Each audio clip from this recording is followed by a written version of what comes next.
নমস্কাৰ বন্ধুসকল, মই এতিয়া ওলাই আহিছোঁ ভোট দিবলৈ। আজিতো ইলেকশ্যন নহয় জানো 5খন ৰাজ্যত। গতিকে মই ইলেকশ্যনৰ সেই মোৰ বহুমূলীয়া ভোটটো দিবলৈ আহিছোঁ। কিন্তু মই এই ভোটটো কাক দিম জানানে বাৰু?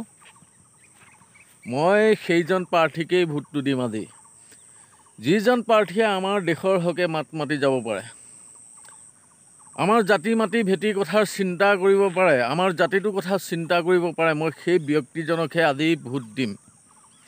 মই সেই প্ৰাৰ্থীজনকহে ভোট দিম, সেই পাৰ্টিটোকহে ভোট দিম, যি আমাৰ ৰাইজৰ হকে জনতাৰ হকে মাত মাতি যাব পাৰে। কথাতে কয় নহয়, ৰাইজেই ৰজা।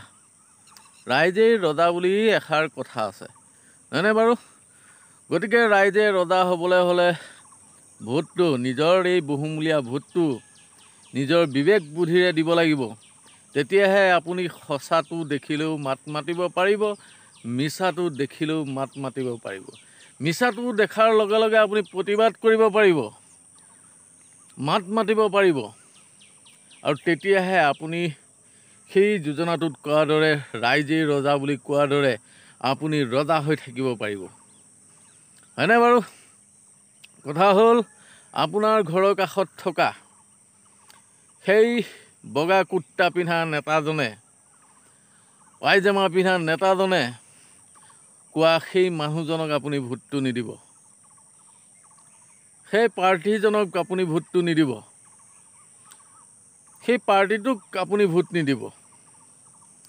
আপুনি নিজে বিবেচনা কৰি লওক, আপুনি নিজে বিবেচনা কৰক যে মই কোনজন পাৰ্টিক ভোটটো দিলে মোৰ দেশৰ উন্নতি হ'ব, মোৰ দেশৰ জনসাধাৰণৰ উন্নতি হ'ব, তাৰ কথা ভাবি পেলাই আপুনি ভোটটো দিব। আৰু ময়ো আজি তাকে কৰিবলৈ ওলাইছোঁ। মই কোনো নেতা পালি নেতাৰ মতে, তেওঁলোকে কোৱা মতে ভোট নিদিওঁ। মই নিজৰ বিবেক বুদ্ধিৰে ভোট দিম।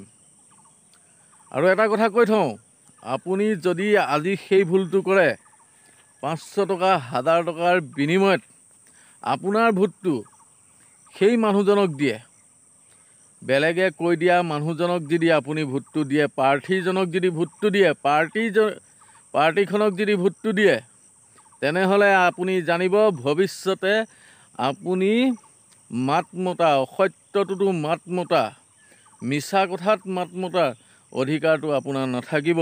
গতিকে ৰজা হৈ থাকিব বিচাৰে যদি, তেনেহ'লে নিজৰ বিবেক আৰু বুদ্ধিৰে আজি ভোটটো প্ৰদান কৰিব। ময়ো তাকে কৰিম, আপোনালোকেও নিশ্চয় তাকে কৰিব বুলি মোৰ আশা।